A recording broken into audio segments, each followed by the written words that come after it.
Have you ever felt like invisible strings are pulling your thoughts, shaping your decisions, and subtly limiting what you believe is possible for yourself?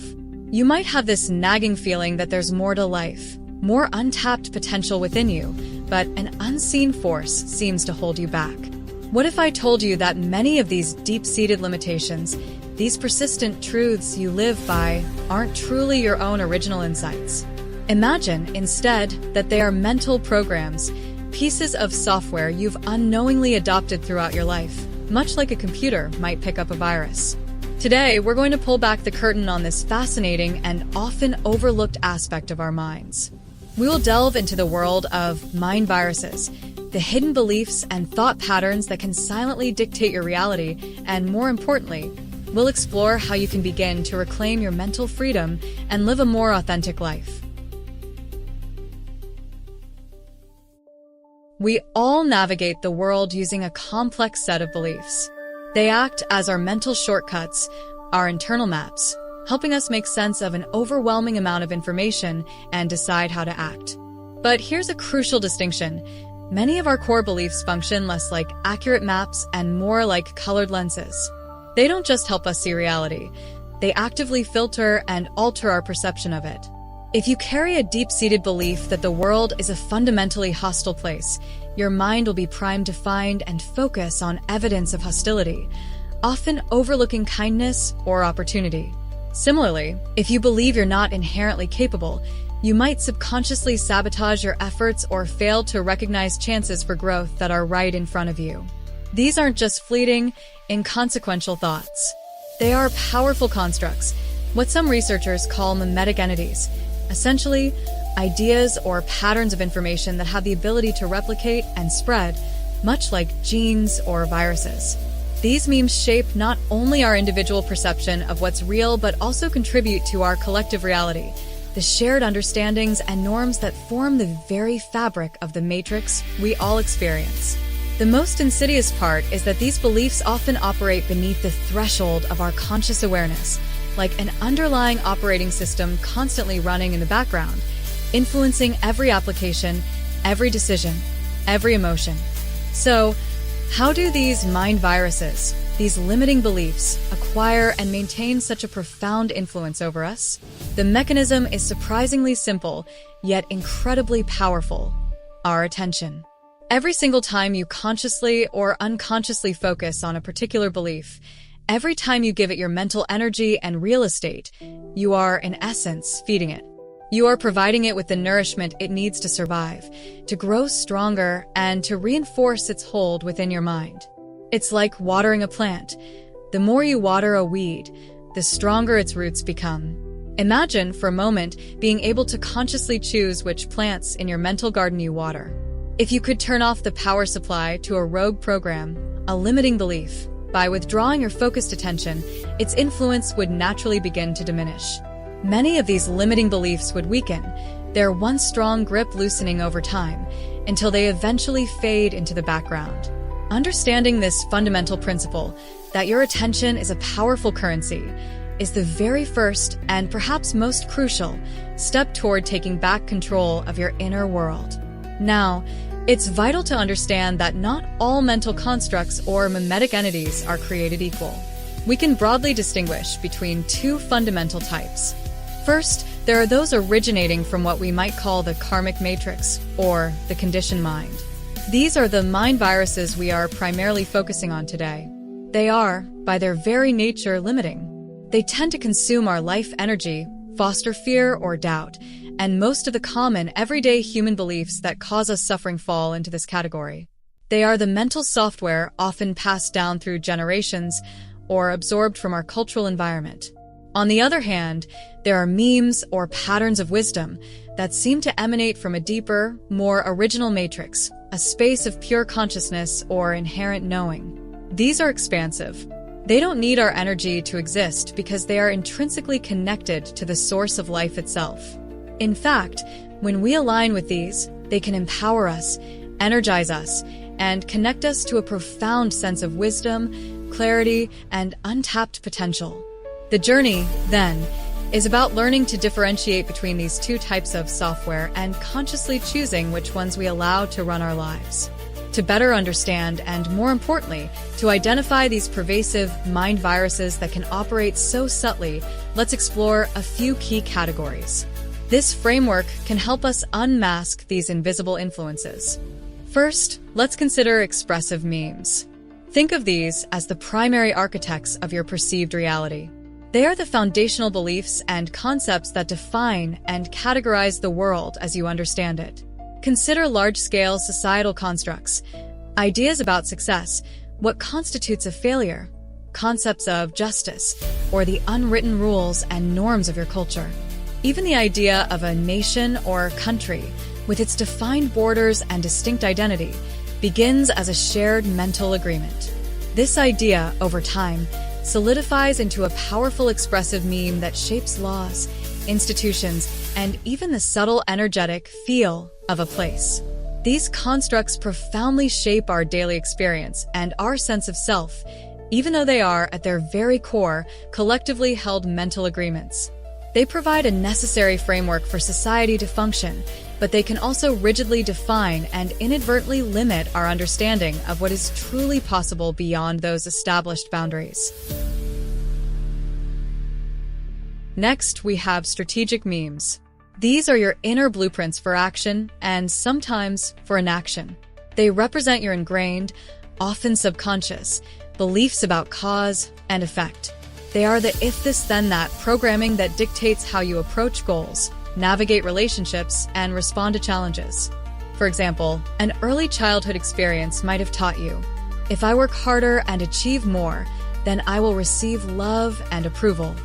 This can become a lifelong strategic meme, driving you relentlessly. Conversely, an experience of being shamed for speaking out might install a strategy like, if I express my true feelings, then I will be rejected or punished. These strategies are typically formed in our formative years, based on our interactions with caregivers and our early environment, and what we learned was safe or effective for getting our needs met. While these strategies once served a vital protective or adaptive purpose as we mature, they can become deeply limiting, preventing authentic self-expression, fostering anxiety, and keeping us stuck in outdated patterns of behavior that no longer serve our growth. And thirdly, there are associative memes. These are the often subtle, unconscious triggers that link a seemingly neutral stimulus, like a sound, a smell, a place, or even a particular word, to a powerful emotional or mental response.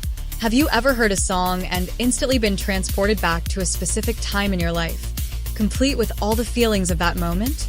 Or perhaps a certain tone of voice immediately makes you feel defensive or anxious, even if you can't pinpoint why. That's an associative meme at work. Your mind has created an invisible link.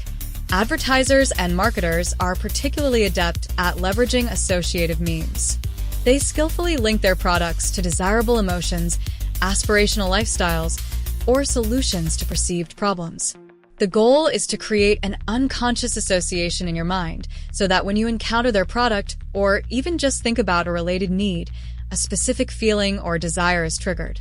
These associations, often planted deep within our subconscious, can powerfully influence our choices, preferences, and emotional states, frequently without our direct awareness or conscious consent. These different categories of mind viruses, the expressive memes that shape our identity and worldview, the strategic memes that dictate our patterns of behavior, and the associative memes that trigger our unconscious reactions, don't exist in a vacuum. They often interlink and reinforce each other. They effectively use us, their human hosts, as vehicles for their own perpetuation and replication. When a significant number of individuals within a group or society adopt and collectively energize similar limiting memes, they can coalesce to form what is sometimes referred to as a morphic field, a kind of collective energetic pattern or consciousness. These fields, particularly those born from the karmic or conditioned matrix, are often charged with the dominant vibrations of that collective: fear, scarcity, judgment, or the relentless pursuit of control. This collective field can then subtly, yet powerfully, influence everyone within it, reinforcing the very limitations and viral thought patterns from which it originated. This is how individual mind viruses can contribute to a larger, collective disease, or imbalance of consciousness, affecting families, communities, and even entire societies. So, the crucial question arises, how do we break free from these pervasive mental programs and reclaim our mental sovereignty?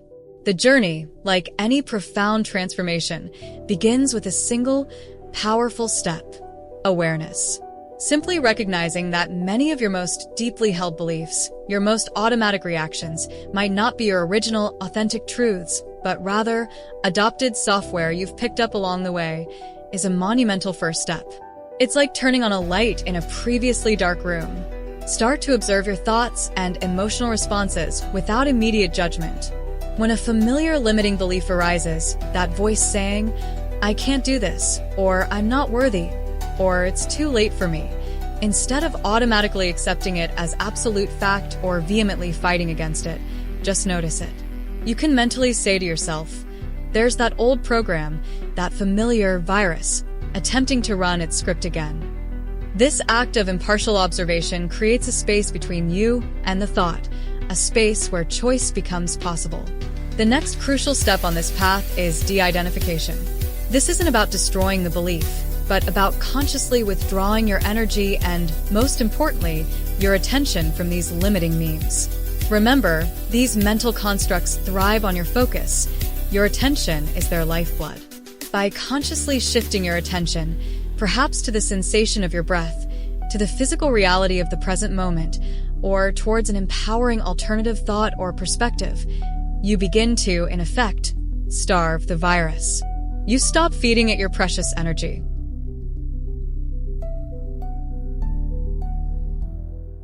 True and lasting transformation, however, often requires more than just mental effort or willpower. It often involves tapping into a deeper, more potent source of energy within you. Many ancient wisdom traditions and modern depth psychologies speak of an inner center, a core of profound stillness, resilience, and inherent power. This center is sometimes referred to as the Hara, an energetic point located in the lower abdomen. By learning to connect with and cultivate energy from this inner source, you can find the strength and stability needed to truly detach from old, deeply ingrained, limiting patterns, and to stand firm in your authentic self. Living a life free from the tyranny of limiting beliefs doesn't mean you'll achieve a state devoid of thought, or that you'll never encounter a challenging idea again. Instead, it means cultivating and living with an open, curious, and discerning mind, the mindset of an explorer rather than a prisoner of dogma. Instead of clinging rigidly to prepackaged truths or inherited belief systems, you begin to question, to investigate, to seek genuine understanding based on your own direct experience, reflection, and critical thinking. You become less of a passive believer in secondhand information and more of an active, experiential learner in the laboratory of your own life. This profound shift in approach allows you to connect more deeply with what we earlier called the original matrix, that inherent state of consciousness characterized by natural expansion, boundless creativity, and an authentic, unshakable connection to your deepest, truest potential. It's ultimately about reclaiming your mental sovereignty, your birthright to think freely and live authentically. Mind viruses, these ingrained patterns of thought and belief, are a fundamental aspect of the human experience, a natural part of how minds and cultures evolve. But they absolutely do not have to define your existence or dictate the limits of your life. The power to observe your thoughts, to question their origin and validity, and, most importantly, to choose where you place your focus, is always and unequivocally within you. By understanding how these mental constructs operate, by learning to see them for what they are, you can begin the empowering process of dismantling the ones that no longer serve your well-being and growth. You can consciously cultivate a mindset of freedom, clarity, and deep authenticity. So, take a moment to reflect. What viruses, what hidden beliefs or unquestioned assumptions might be subtly influencing your life, your choices, and your perception of the world today? Share your thoughts, your questions, and your insights in the comments below. Let's explore this fascinating and liberating journey together. If this exploration of the inner workings of your mind has resonated with you, And if you feel ready to dive deeper into understanding the immense power of your consciousness to shape your reality, please show your support by liking this video. Subscribe to our channel for more empowering content designed to help you unlock your potential, and consider sharing this video with others who you feel might benefit from these insights. Thank you for watching, and we look forward to seeing you in the next step of our collective journey toward greater awareness and freedom.